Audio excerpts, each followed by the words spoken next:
하나님께 가까이 가기 위해서 노력하는 것에 비해 하나님이 우리에게 다가오기 위해서 훨씬 더 많은 노력을 하고, 우리가 하나님의 수준에 맞추려고 노력하는 것보다는 하나님이 우리 눈높이에 맞추시려고 얼마나 많이 노력하시는지 여러분이 좀 아셨으면 좋겠다라는 생각이 들어왔어요.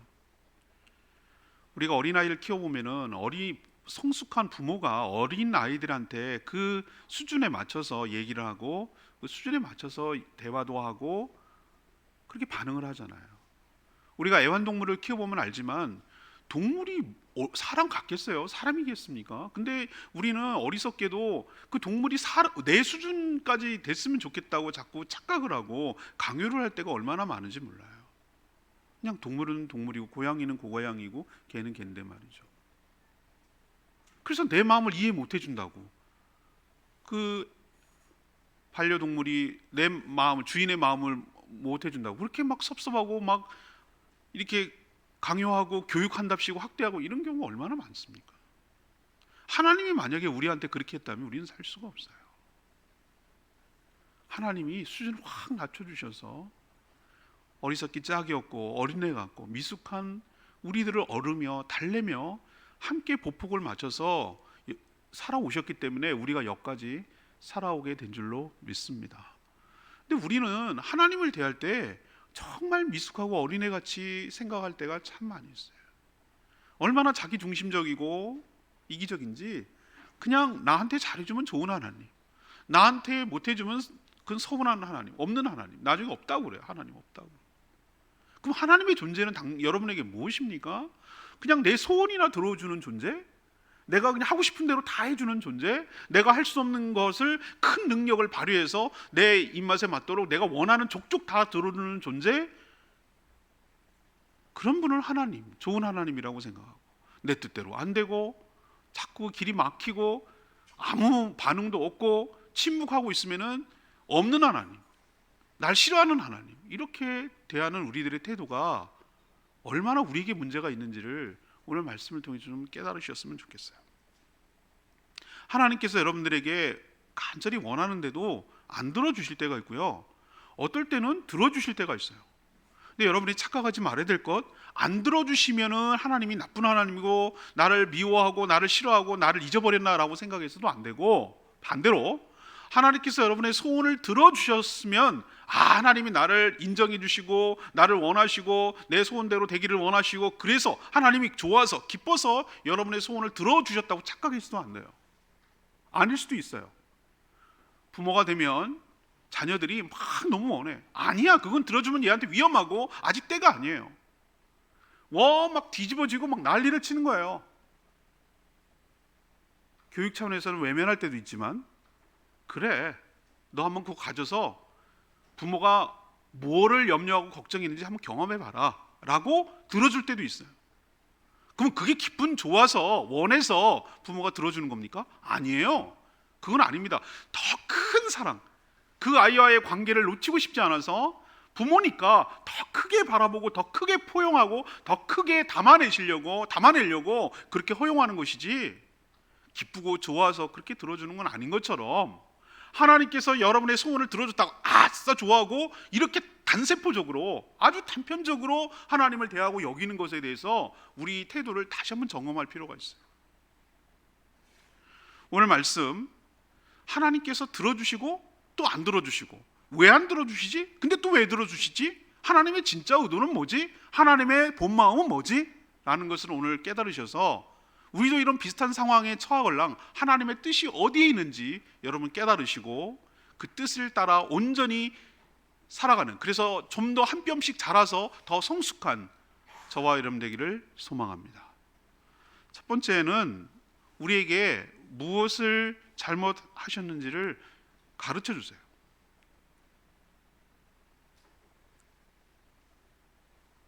우리가 가르쳐 주지 않으면 모르니까 하나님께서 이것도 하나님의 은혜이며 사랑이며 축복인 줄 압니다.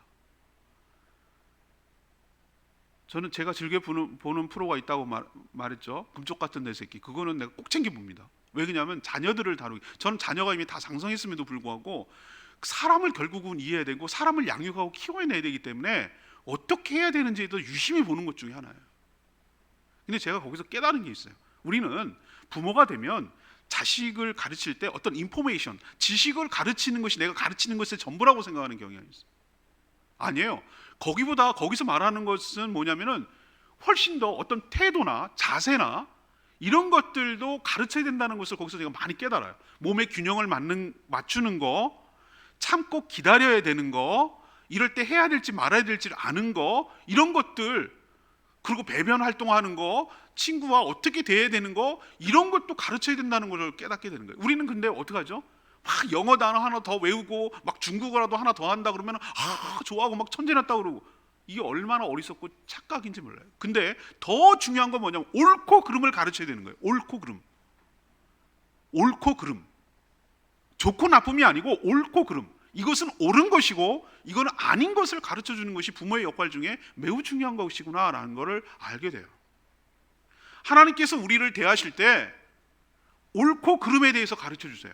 무엇이 잘못됐고 무엇이 옳은 것인지에 대해서 정확하게 얘기를 해주세요. 이스라엘 백성들이 지금 사사시대거든요. 이 사무엘상은 이 사사시대를 끝내고 왕정시대로 넘어가는 그 과도기의 이야기를 사무엘을 중심으로 그려내고 있어요, 초반에. 근데 이스라엘 백성들이 뭐라고 얘기냐면 우리도 다른 나라처럼 왕을 주십시오, 왕을 세워주십시오 라고 왕정 제도를 요구한 거예요. 그게 지금 우리 12장을 묵상하고 있습니다만 8장에 벌써 얘기를 했어요. 그러자 사무엘이 뭐라고 얘기했냐면 아닙니다, 당신들에게는, 우리에게는 왕이 필요 없습니다, 하나님 왕이십니다, 이렇게 얘기를 하고 거절을 했는데도 불구하고 계속 요구하는 거예요. 그래서 왕정 제도가 어떤 것인지 이 사람들이 몰라서 그런가 보다라고 생각을 하고 하나님께 기도했어요. 하나님께서도 노했어요. 아니라고 그랬어요. 그래서 뭐라고 얘기하셨냐면은 너를 버린 것이 아니라 나를 버린 것이다 라고 하나님께서 그 서운함을 내비쳤어요. 그리고 이 백성들이 몰라서 그러니까 왕정 제도가 뭔지에 대해서 가르쳐 줘라 라고 사무엘을 통해서 얘기했어요. 그래서 사무엘이 왕정 제도에 대해서 여러 가지 폐단에 대해서 얘기하고 또 그것이 진행됐을 때 오는 여러 가지 어려움에 대해서도 경고했어요. 자, 왕정 제도라는 게 여러분이 뭔지 아십니까? 왕이 생기면 여러분들 보호해주고 좋아할 것 같죠? 안전하고 든든할 것 같죠? 그렇지 않습니다. 왕정 제도는 왕을 중심으로, 왕을 위한, 왕만 좋은 제도입니다. 백성들을 자신의 노예처럼 부릴 수 있습니다. 세금을 걷어들이고 땅도 자기 거, 사람도 자기 종으로 부릴 수 있습니다. 자기 뜻에 맞지 않으면 처벌도 할 수 있습니다. 이렇게 여러 가지 제도에 대해서 얘기를 했는데도 불구하고 뭐라 그럽니까? 아닙니다, 듣기 싫습니다, 그래도 우리는 왕을 요구합니다. 우리도 다른 나라처럼 본때 있게 좀 폼나게 왕이 있어야 되겠습니다. 다른 저 허접한 나라들도 다 이방 나라들인데 우리만 없습니다 라고 말하는 거예요. 왜 그렇죠? 남하고 비교하니까, 보이는 게 전부라고 생각하니까. 우리도 이런 룰을 얼마나 많이 범한지 아십니까? 하나님께서 친히 다스리, 이거보다 퍼펙트한 제도는 없어요. 여러분, 가장 이상적인 제도예요. 하나님이 다스리는 나라가 최고 아닙니까? 하나님보다 지혜롭고 하나님보다 능력 있는 분이 세상에 어디 있어요? 그런데도 인간은 어리석게 눈에 안 보이는 하나님은 제껴놓고 우리 눈에 보이는, 그리고 더 중요한 것은 남들처럼 똑같이 하나님께서 절대적으로 여러분에게 축복하시고 주시는 그 축복은 생각하지 않고 그냥 남과 비교해서 상대적인 행복감, 남이 아파트 사면 나도, 아파트 화장실 2개면 나도, 어떤 사람이 SUV 차 탔다 그러면 나도, 거기서 오는 행복감을 느끼려고 하는 거와 똑같다 이 말이에요. 하나님은 하나님대로 여러분을 다 대하시고 세상 사람들이 죽었다 깨어나도 이해할 수 없는 하나님의 축복과 사랑으로 여러분에게 베푸시며 인도해 오시고 친히 다스리고 계심에도 불구하고 아닙니다, 우리도 똑같이 해주십시오 라고 높은 수준을 스스로 끌어내려서 다른 이방 나라와 똑같이 해달라고 하는 이 어리석음을 어떻게 하나님께서 받아들이셔야 되겠어요? 우리도 똑같이 그럴 때가 많습니다. 하나님께서 보이지 않는 손길로 여러분을 사랑하시고 축복하시고 그럼에도 불구하고 그거 필요 없습니다, 우리도 가시적으로 뭔가 있어야 되겠습니다 라고 요구할 때의 하나님 마음을 여러분이 조금 헤아릴 줄 알아야 돼요. 그래서 하나님께서 이 사무엘을 통해서 오늘 이 역사 교육을 다시 정립하고 있어요. 오늘 시간이 없어서 읽지 않았지만 6절에서 12절까지는 역사를 회고하면서 너희들이 도대체 여기까지 오기까지 어떤 일이 벌어져 있는지를 잊어버리지 말라고 그 얘기를 하는 거야. 그 앞부분의 얘기는 항상 첫 번째 꺼내시는 얘기가 출애굽 얘기를 해요. 너희들이 애굽에서 종살이 할 때 남자아이들은 다 산파를 통해서 죽이라고 바로의 명령이 떨어졌고, 남자아이를 죽이면은 종족이 멸절되는 거예요. 여자아이는 시집가고 피가 섞이면 끝이에요. 수없이 많이 이 세상에 존재하던 종족들이 다 사라졌어요. 여러분 역사책에 있던 말갈족 지금 어디 있습니까? 여진족 어딨냐요? 어딨나요? 있겠지. 어디에 섞였죠. 그렇게 한 민족이 한 나라를 이루고 계속 살아간다는 게 얼마나 어려운 건지 아십니까 여러분? 쉽지 않아요. 그들도 그런 존재였어요. 왜 바로가 그랬을까요? 외부랑 결탁해서 내부 반란이 일어나서 자기의 정권을, 왕조를 뒤집어 엎을까 봐 겁이 나서 탄압하고 강하게 노예화시키고 남자아이까지 죽이려고 하는 정책이었어요. 시간이 지나면 이들은 흔적도 없이 사라질 존재예요. 근데 하나님께서 뭘 기억했다고 그랬죠? 아브라함과 이삭과 야곱에게 한 언약을 기억하셨다고 그랬어요. 그 언약을 기억하고 이 백성들이 부르짖는 기도를 들으셨다고 그랬어요.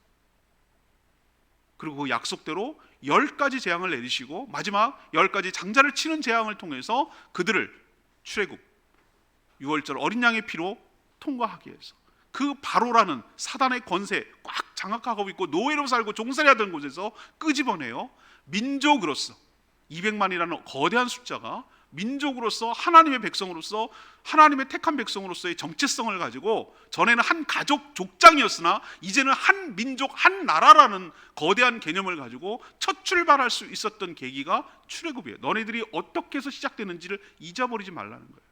누구 때문에? 하나님 때문에. 누구에 의해서? 하나님에 의해서. 가나안 여정 40년 동안 광야에서 방황했지만 그 말도 안 되는, 그들은 벌써 7 가나안 여부수족 수많은 7 부족이 딱 가나안을 장악하고 있어요. 거기에 침략해서 들어간다고? 말도 안 되는 거예요. 말도 안 되는 얘기예요. 손순이 내줍니까? 안 내주죠. 근데 여러분 알다시피 여리고성이 어떻게 무너졌습니까? 하나님의 능력으로 무너졌어요. 그런 식으로 중간을 치고 남쪽을 치고 북쪽을 치고 해가지고 12지파에게 땅을 배분해서 여기까지 올 수 있었던 거예요. 그러나 그들이 하나님을 온전히 순종했습니까? 벌써 잊어버렸어요. 그들의 역사는 반역의 역사예요. 사사시대도 그랬어요. 이 오늘 사무엘이 얘기하는 거 보세요. 그 시점도 사사시대 끝나기 전인데도 불구하고 사사시대의 끝 그 과정을 사무엘 입으로 얘기하는 거예요. 너희들 봐라. 얼마나 수많은 죄를 지었을 때마다 하나님께서 부르짖고 힘들다고 어렵다고 부르짖을 때마다 하나님께서 사사를 세우고 나 같은 사사를 세우고 그래서 너희들을 구원했는지 봐라.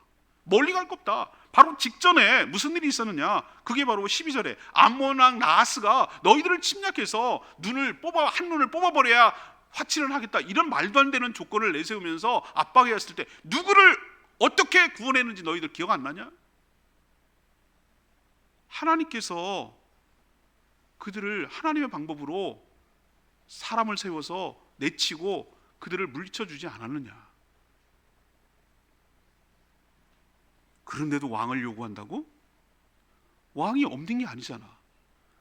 여호와 하나님께서 왕이잖아. 근데 너는 인간 왕을 요구하는 것이 곧 나를 버리고 멸시하는 행위라고 하나님께서 오늘 얘기하고 있는 거예요. 오늘 12절에 뭐라고 그럽니까?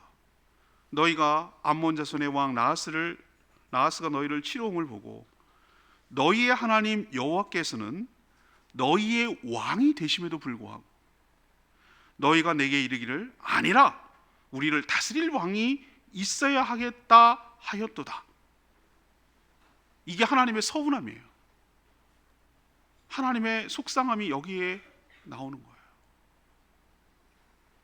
출애굽이라는 구원, 가나안 정착이라는 은혜, 그리고 사사시대 사이클이라고 말할 수 있는 수없는 시행착오 끝에도 끝끝내 계속해서 보호하고 인도하고 구원했는데도 불구하고 그렇다운 하나님 필요 없어요. 하나님 있는데, 왕이신데 그분이 필요 없어요. 다른 통치자 세워주세요, 다른 나라들처럼 보이는 왕 세워주세요 라고 하는 것은 이건 무엇을 의미하는가? 하나님 통치 필요 없어요. 하나님 왕 되신 거 필요 없어요. 하나님 왕 하지 마세요. 우리끼리 왕하고 다 할게요 라고 말할 때 여러분이 입장 바꿔 생각하면 하나님 어떤 마음이 드시겠어요? 하나님은 사무엘을 통해서 보이지 않는 하나님의 통치를 거부한 이스라엘 백성들의 죄에 대해서 역사를 회고하며 그들이 무엇을 잘못하고 있는지에 대해서 지적하고 가르쳐주고 깨우쳐 주고 있는 줄로 압니다. 그리고 너희들이 구하는 것이 얼마나 더 좋은 것이면 좋겠지만 더 허접하고 더 잘못되고 더 하향해버리는, 내려버리는 그런 불완전한 왕정제도를 요구하는 것이 얼마나 어리석은가에 대해서 하나님이 지금 이스라엘 백성들을 가르치고 있는 줄로 압니다. 하나님께서 우리들에게도 똑같이 하십니다. 우리들이 어떤 것을 요구하고 어떤 것을 얘기할 때 막무가내로 안 돼!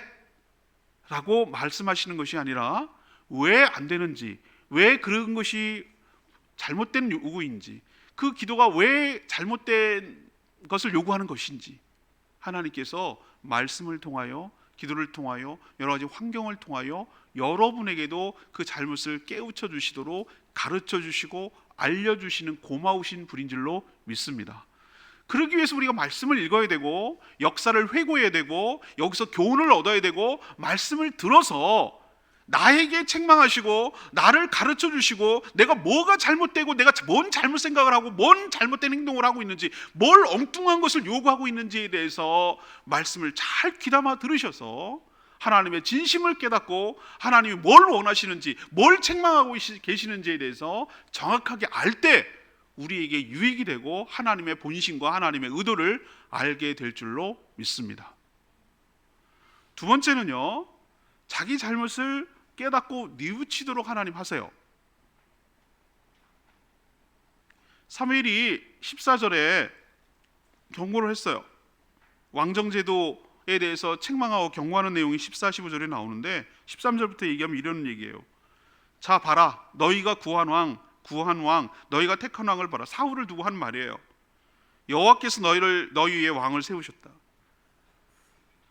봐, 이게 좋은 의도가 아니에요. 제가 보기에는 하나님이 보시기에 약간 기분이 상하셨어요.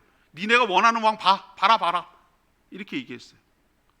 이거 보라는 얘기는 see라는 개념이 보라는 개념이 아니라 지켜봐라. 너희들 그렇게 원했지? 너희들 한번 경험해봐라. 이런 의도예요. 그걸 14절에서 알 수 있어요. 너희가 만일 여호와를 경외하며 그를 섬기며 그의 목소리를 듣고 여호와의 명령을 거역하지 아니하며 또 너희와 너희를 다스리는 왕이 너희 하나님 여호와를 따르면 좋겠지만은 이라는 표현을 썼어요. 좋겠지만은. 하나님 모르실 것 같아요? 하나님이 시간을 초월하시는 분인 줄로 압니다. 하나님에게 있어서는 항상 현재형이에요. 우리는 미래지만 하나님은 미래가 아니에요. 시간의 구애를 받지 않는 분이니까. 이들이 어떤 패역한 짓을 할지에 대해서 몰랐을까요? 저는 알았다고 봅니다. 너희들은 왕정제도가 나오면 막 세상이 뒤집어지고 좋아질 것 같니? 확 달라지고 남들처럼 이제 어깨를 견주고 다른 나라들이 우리 무시하지 않고 이제 폼 있게 나갈 거야 이렇게 생각하고 너희들은 지금 시작을 하는 거지? 과연 그럴까? 라고 지금 하나님이 얘기하시는 거예요. 너희들이 하나님을 온전히 명령을 따르고 그거 하면 좋겠지만은, 이 얘기가 무슨 얘기냐면은 복선이 깔려 있어요. 그렇지 못할 걸 내가 예측이 되거든. 내가 너희들을 모를까? 라는 의도예요. 봐라, 지켜봐라, 이런 의도예요. 왜? 하나님은 그들의 패역함을 잘 알기에, 그들의 조상이 보여줬기 때문에. 그럼에도 불구하고 이스라엘 백성들은 착각을 한 거예요. 에이, 저 사무엘 말이지, 지가 이제 사사시대 끝내고 우리 왕 달라고 그러니까 자기 시대가 끝나고 자기 물러나라고 그러는 줄 알고 저 하나님 생각을 빙자해갖고 하나님 얘기처럼 얘기하는 거지, 자기 생각이지. 사무엘도 서운했거든요. 자기가 그 이스라엘 나라를 구원하고 수없이 오랫동안 바르게 통치를 해왔거든요. 그런데 당신 물러나셔, 이제 우리 왕을 요구합니다. 사무엘 입장에서 서운해요. 그래서 하나님이 사무엘을 위로한다고 그렇게 말한 거예요. 백성들이 너를 버리는 게 아니라 날 버리는 거야. 그러니까 너 너무 서운해하지 마, 이 얘기를 했거든요, 사무엘한테. 그래서 사무엘이 뭐라고 오늘 제안을 하냐면 이렇게 얘기합니다. 정말 이 말이 사무엘의 뜻인지 하나님의 뜻인지 하나님께서 큰 일은 뭐냐면은 표징을 보이겠다라고 했어요. 표징이란 하나님만이 하셨다라고 밖에 모든 사람들이 인정할 수밖에 없는 스페셜한, 특별한 기적을 표징이라고 불러요. 그때가 건기였어요. 이스라엘 백성들은 우리나라랑 기후가 전혀 다릅니다. 지중해 성기 우리나라 4월부터 우리나라로 치면 4월부터 10월까지 비가 내리지 않은 건기예요. 밀을 재배할 때, 밀을 벨 때는 5월, 6월, 지금이에요. 5월, 6월. 그래서 그 건기에는, 말 그대로 건기에는 비가 내리질 않아요. 우리처럼 달라요. 기후가 건기, 우기 이렇게 나누기 때문에. 근데 그 건기에 하나님 앞에 기도했더니 우레와 비가 내렸어요. 여러분이 이 말은 실감이 안 나요. 자, 이렇게 치면 돼요. 우리로 치면은 4월이에요. 지금 이제 5월 2일입니다만 4월인데 갑자기 슈퍼 태풍이 제주도로 몰려왔어요. 요즘 하도 이상 기후가 일어나서 그럴 수 있어 뭐 이렇게 돼가지고 놀라지 않으시는 건데, 그러면 좀 더 땡길게요. 3월에 막 슈퍼 태풍이 와가지고 막 비바람이 나고 난리가 나고 뒤집어지고 막 지붕 날아가고 비닐하우스 뒤집어지고 막 배가 이렇게 되고 이렇게 됐어요. 그럼 여러분 무슨 생각하시겠어요? 아니 왜 세상이 뒤집어지려고 그러나, 뭐 웬일이래? 이상하게 생각할 거예요. 이스라엘 백성들이 건기에 비가 내리는 것도 이상해 죽겠는데, 우레라는 것은 번개치고 천둥치고 막 이런 거거든요. 막 요란하게. 우리 어저께인가 그저께 저녁에 잠시 밤에 살짝 맛을 봤는데, 그거보다 아니고 막 꽝꽝 하고 막 비 내리고 난리를 치는 거예요. 이건 아주 굉장히 특별한 거거든요. 그것도 사무엘이 기도하자마자 그런 일이 벌어지는 거예요.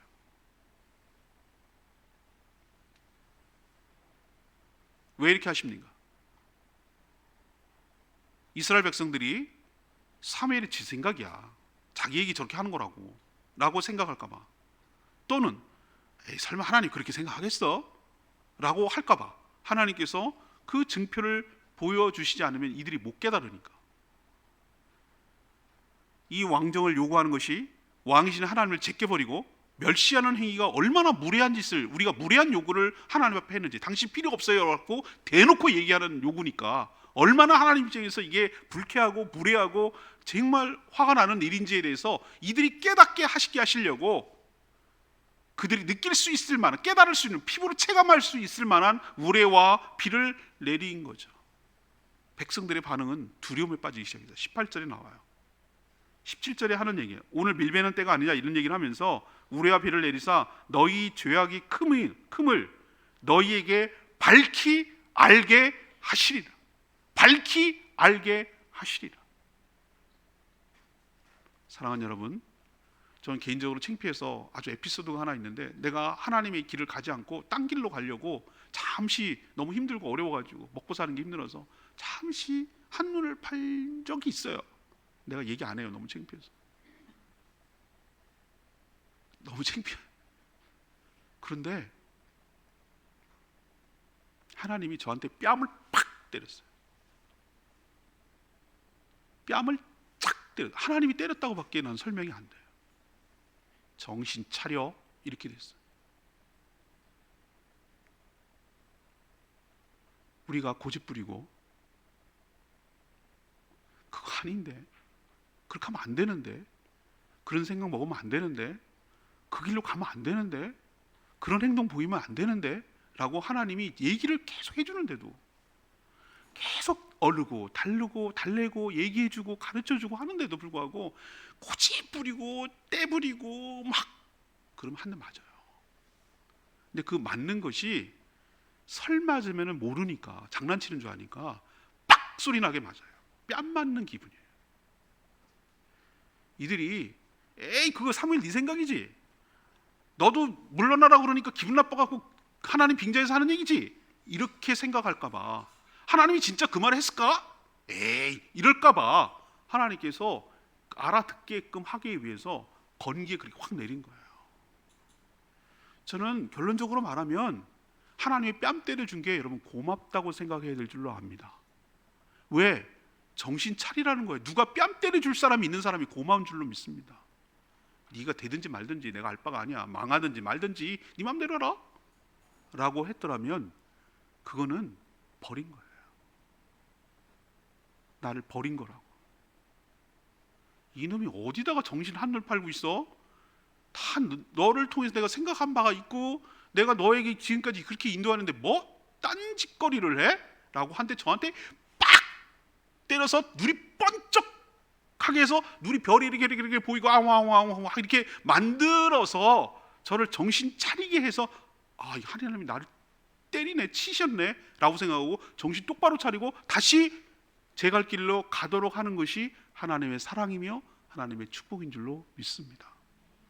더 좋은 거는 그렇게 뺨 안 맞고 우리와 비가 안 내려도 하나님 잘못했습니다 라고 깨닫고 빨리 돌이키는 것이 더 좋겠지만은, 여전히 고집부리고 떼부리고 하나님 그렇게 말을 하고 설명을 하고 그 장단점에 대해서 폐단에 대해서 얘기를 하는데도 불구하고 설명하는데도 가르쳐 주는데도 불구하고 끝까지 고집부리고 떼부린다면 어떡하겠어요?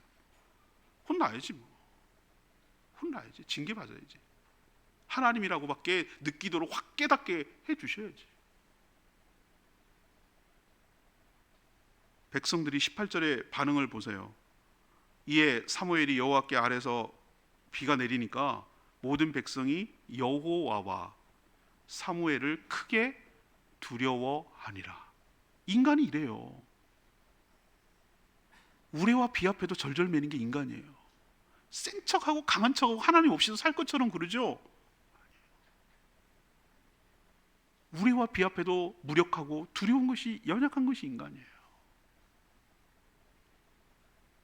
그리고 19절에 뭐라고 그래요? 사무엘에게 당신의 종들을 위하여 당신의 하나님 여호와께 기도해 주십시오. 우리를 죽지 않게 해 주십시오. 우리가 우리의 모든 죄들 플러스 왕을 구하는 악을 더하였나이다 라고 자신의 잘못에 대해서 실토하고 인정하는 고백을 해요. 얼마나 두려웠으면. 사랑하는 여러분, 하나님께서 우리가 죄인데도 죄라고 알지 못할 때 확실하게 알도록 우리를 깨우쳐주고 알도록, 체감하도록 해 주시는 것은 전 또 다른 하나님의 사랑의 표현이라고 생각합니다. 그래야 하나님을 확실하게 알고, 그래야 고집부리지 않고, 그래야 그 일을 반복하지 않기 때문인 줄로 믿습니다. 좋으신 하나님, 이렇게 해주는 좋으신 하나님, 우리의 요구만 들어주시면 좋은 하나님이 아니라 우리를 거절하시고 우리를 안 된다고 하시고 우리를 야단쳐 주시는 고마운 하나님. 여러분, 어르신이 돌아가시고 부모님이 돌아가시면 뭐가 서운할까요? 나를 야단쳐 주고 나를 때려주는 분이 없다는 거예요. 나를 바른 길로 인도해 줄 어른이 없다는 거예요. 그게 좋은 것 같아요? 아니요. 이제부터 네가 책임져야 된다는 걸 의미하는 거예요. 나를 간섭이라고 생각하지 말고, 나한테 왜 이래? 이렇게 서운해하지 마시고, 그래도 나에게 애정이 있어서 나를 이렇게 해서라도 알게 해주고 깨우쳐 주는 하나님의 사랑에 감사하며 고마워하는 저와 여러분 되기를 소망합니다. 마지막 세 번째는 뭐예요? 그럼에도 불구하고 여전히 사랑하신다는 것을 우리에게 가르쳐 주세요. 자, 이쯤 됐으면 하나님께서 왕정을 철회하는 게 맞겠죠? 백성들도 이쯤 됐으면 하나님 왕 구하는 거 이제 안 할게요. 없던 걸로 할게요. 잘못했습니다. 안 할게요 라고 하고 그렇게 하는 게 맞을 것 같죠? 근데 웬일, 하나님께서 너희들이 원하는 대로 왕정 제도를 수용하세요. 왕을 세우게 하세요. 왜 그러셨을까요? 왜 그렇게까지 했으면 안 들어주셔야지 왜 그들의 기도와 요구를 들어주실까요? 그럴 거면 뭘 처음부터 들어주시지 무례는 내리고 왜 뭐 하시고 그러세요? 여기서 여러분이 하나님의 깊은 뜻을 깨달아야 될 줄로 믿습니다. 제가 아까 서두에 뭐라고 그랬죠? 안 들어주시면 나쁜 하나님, 들어주시면 좋은 하나님이에요? 그럼 거꾸로 우리의 소원을, 기도를 들어주시면 나를 인정해 주시고 나를 축복해 주시는 거예요? 그것도 아니라고 제가 말씀드렸잖아요. 중요한 것은 내 기도를 들어주시냐 안 들어주시냐 갖고 여부를 가지고 그걸 판단하지 마시고, 하나님은 들어주시든 안 들어주시든 더 신경 쓰고 더 관심 있어 하는 것이 하나님과 우리와의 관계를 더 소중하게 생각하신 줄로 믿습니다. 사사시대든 왕정시대든 하나님 그 제도가 중요한 게 아니에요. 인간은 그 제도가 중요해요. 보이는 어떤 제도가 중요해요. 왕이 있어야 되겠거든. 근데 하나님은 그런 인간 수없는 인류 역사의 그런 제도, 이게 중요한 게 아니에요. 하나님과의 관계가 중요해요. 하나님과의 관계는 하나님 말씀에 온전히 신뢰하고 순종하는 것으로 나타나요. 그래서 하나님께서 그들의 요구를 수용해 줬어요. 그러면서 사무엘 선지자를 통해서 당부를 하는 거예요. 20절에 그런 얘기 나와요. 이스라엘 백성이 두려워하니까 두려워하지 마라. 너희들이 이 모든 악을 저질렀다고 인정했으니 이제부터 여호와를 따르는 데서 배신하지 말고 돌이키지 말고 너희의 마음을 신용하지 말고 그냥 하는 척하지 말고 마음을 다해서 여호와를 섬겨라. 아무런 유익도 없고 너희를 구원하지 못하는 헛된 것, 우상들 거기에 마음 뺏겨가지고 하나님 배신하지 말고 너희를 하나님의 백성으로 삼아주시고 하나님의 백성으로 삼아주신 것을 기뻐하시는 그 하나님을 위하여서 하나님께서 너희들을 결코 버리지 않을 것을 확신하고 믿음을 가지고 하나님을 위해서 온전히 살 것을 촉구하고 계세요. 그렇게 하면 하나님께서 너희들을 보호해 주시고 인도해 주시리라. 그리고 내가 너희들을 위해서 중보기도하는 것을 쉬지 않을 것이며 또 하나님 말씀이 어떠한 것인지에 대해서 끊임없이 계속 가르쳐 주리라. 너희들 하나님께서 행하신 큰일, 그리고 오늘 경험한 우레와 비 같은 특별한 표징, 이런 것들을 생각하고 하나님을 경외하고 하나님을 섬기라고 촉구하고 당부하고 있는 줄로 믿습니다. 그러나 그럼에도 불구하고 25절에 이렇게 얘기했는데도 불구하고 이런 것을 경험했는데도 불구하고 너희들 조상들처럼 여전히 하나님을 배신하고 패역하고 하나님께 돌아서고 그렇게 한다면 니네들이 세운 그 왕과 함께 너희들도 함께 망할 것이다 라고 경고했어요. 근데 이 경고가 사실이 되어버렸어요. 이런 경고를 한 하나님과 사무엘에게 문제가 있는 게 아니에요. 이 경고를 듣고도 무시하고 멸시한 결국 이스라엘 백성들의 모든 책임이 있는 것이에요. 사랑하는 여러분, 하나님께서 우리의 기도를 들어주시든 안 들어주시든 여전히 우리를 주의 이름이 걸려있고 우리가 하나님의 자녀임을 알아서 버리거나 내치거나 하지 않고 여전히 사랑하고 계심을 믿으시기를 바랍니다. 안 들어주셔도 안 들어주실만 하니까 나를 사랑하니까 그렇게 하는 것이고 들어주셔도 들어주실만 하니까 그 사랑 때문에 들어주시는 거예요. 자녀를 버릴 수가 없어요. 왜 우리 보고 자녀라고 하는지 아세요? 버릴 수가 없어요. 자녀는 버리는 존재가 아니에요. 싫든 좋든 평생을 끌어안고 같이 가는 게 자녀예요. 벌써 남 같으면 버렸어요. 남이었으면 벌써 버렸다고. 그런데 버릴 수 없는 게 자녀인 거 여러분 부모가 되면 알잖아요. 하나님이 우리를 자녀 삼아주시고 자녀 삼은 것을 기뻐하신다고 그랬어요. 그렇게 속을 썩이고 그렇게 부모 마음을 모르고 그렇게 하나님 대들고 하나님 없어도 된다 그러고 하나님 필요 없고 왕 세워달라 그러고 이렇게 못된 짓만 하는 이 이스라엘 백성들을 향해서 얼마나 속이 뒤집어지고 복장 타겠어요. 얘기도 못 알아듣고 그 백성들을 어르고 달래고 그들의 입맛을 맞춰줬다가 어떨 때는 안 된다 그러다가 어떨 때는 야단쳤다가 어떨 때는 이렇게 하시는 우리 수준까지 눈높이를 낮춰서 보조를 맞춰가시는 그 하나님의 노력, 그 하나님의 사랑이 여러분 느껴지셔야 될 줄로 믿습니다. 우리가 대단한 게 아니에요. 우리가 하나님 믿어주고 하나님 해주고 이렇게 하는 게 대단한 것처럼 느끼지만 아니에요. 여러분이 노력하는 거에 몇십 배, 몇백 배, 몇천 배나 하나님은 여러분들을 사랑하셔서 버릴 수가 없어서 여러분의 발에 보조를 맞추시고 여러분의 눈높이까지 눈을 낮추셔가지고 여러분 수준에서 얘기해 주시고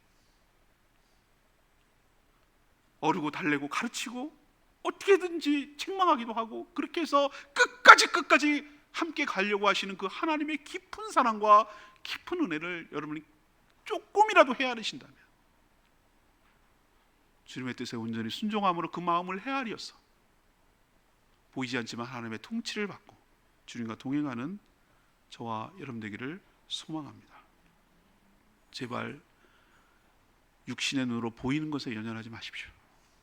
그게 전부가 아닙니다. 보이지 않지만 살아계신 하나님, 신실하신 하나님의 통치를 받는 것이 더 완벽합니다. 은혜를 입는 자 앞에 감당할 자가 없습니다. 여러분의 손으로 쟁취하고 여러분의 가시적으로 무엇을 얻는다고 그게 여러분의 삶을 보장하지 않습니다. 제가 지금까지 내려오고 지금까지 경험해 보면 확실한 대답을 여러분에게 할 수 있는 게 하나 있는데 하나님의 은혜를 입어야 잘 살 수 있는 줄로 믿습니다. 은혜를 받는 자 앞에 감당할 자가 없어요. 실력에서 1등이요? 1등으로 안 되는 게 있어요. 최고의 실력으로 안 되는 게 있어요. 하나님의 은혜를 입어야 돼요. 하나님의 은혜를 입으려면 하나님과의 관계가 좋아야 돼요. 하나님의 통치를 받아야 돼요. 하나님과 동행해야 돼요. 하나님 임재 가운데 살아야 돼요. 그런 사람 앞에 이길 자가 없어요. 하나님이 내 편인데. 보이는 것에 연연하지 마시고, 보이는 것을 의존하고 의지하지 마시고, 보이지 않는 하나님을 의지하고 의존하고 신뢰하며 살아가는 저와 여러분 되기를 소망합니다. 우리보다 우리를 더 잘하시는 하나님, 우리를 모를까요? 우리의 연약함과 우리의 패역함과 우리의 이 배신감, 얼마나 연약하고 얼마나 어린애 같은지 하나님 모르실까요? 더 잘하십니다.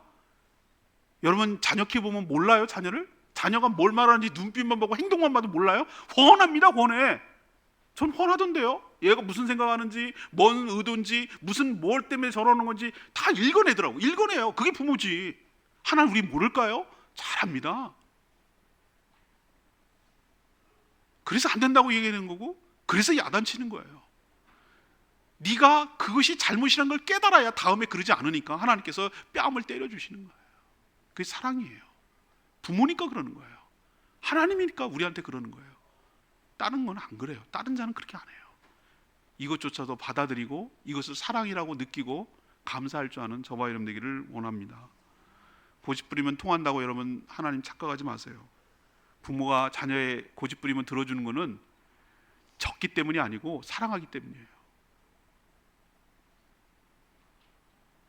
자식의 수준까지 낮춰줘서 그 마음을 헤아려주고 마음 다치지 않고 관계 깨지 않게 하려고 일시적으로 그의 소원대로 들어주시는데 탐탁지는 않아요. 그러나 나중에 깨닫고 부모가 왜 그랬는지를 깨우칠 날이 올 거라고 믿기 때문에, 그럴 거라고 생각하기 때문에 들어주시는 거예요. 하나님이 그래요. 우리한테 들어줬다고 좋아하지 말고, 안 들어줬다고 서운해하지 말고, 하나님을 끝까지 그 사랑을 의심하지 말고 순종하며 살아가는 저와 여러분 되기를 소망합니다. 오늘 찬양집 556장 부르고 기도하는 시간 갖겠습니다.